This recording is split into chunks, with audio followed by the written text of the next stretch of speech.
আসসালামু আলাইকুম গাইস। আজকে মুসলমানদের মানুষের চলে গেল। তারা আজকে সিনেমার জন্য হয়ে গেছে। সিনেমা মুসলমান তারা ন্যায় হয়ে গেছে। তাদের মুসলমান বাদ দিয়ে তাদের মুসলমান এটা তারা ভুলে গেছে। ভুলে যে তারা হলগুলোতে ভরপুর হয়ে বসে সিনেমা দেখায় ব্যস্ত।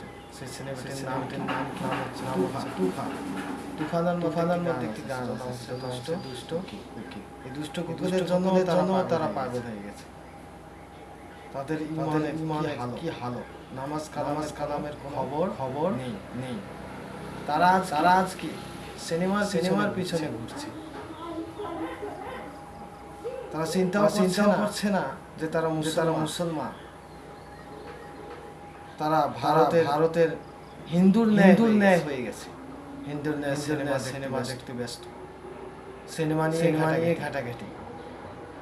এই কিছুদিন আগে আমি গেলাম শাপলাতে।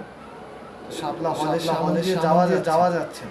তারা কারা মুসলমান। তারা মুসলমান দিয়ে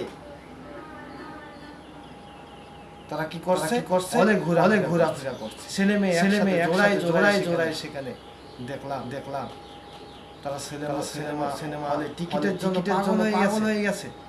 এমনকি তারা হলে যে ভাঙচুর আরম্ভ করছে টিকিটের জন্য। কি হয়ে গেল বাংলাদেশ। আজকে শাকিব খান এই হলগুলোকে চালু করেছে। তার সিনেমা চালু হয়েছে। সে মনে করছে আমি সেলিব্রিটি হয়ে গেছে। আসলে সে সেলিব্রিটি হয়নি।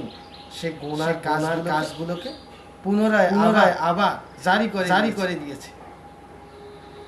সে রাস্তা খুলে দিয়েছে। হলগুলো বন্ধ হয়ে গিয়েছিল। কতই না হয়ে গেছিল বাংলাদেশটা। আজকে সব কিছু ধ্বংস হয়ে গেছে। ছবিতে ব্যস্ত।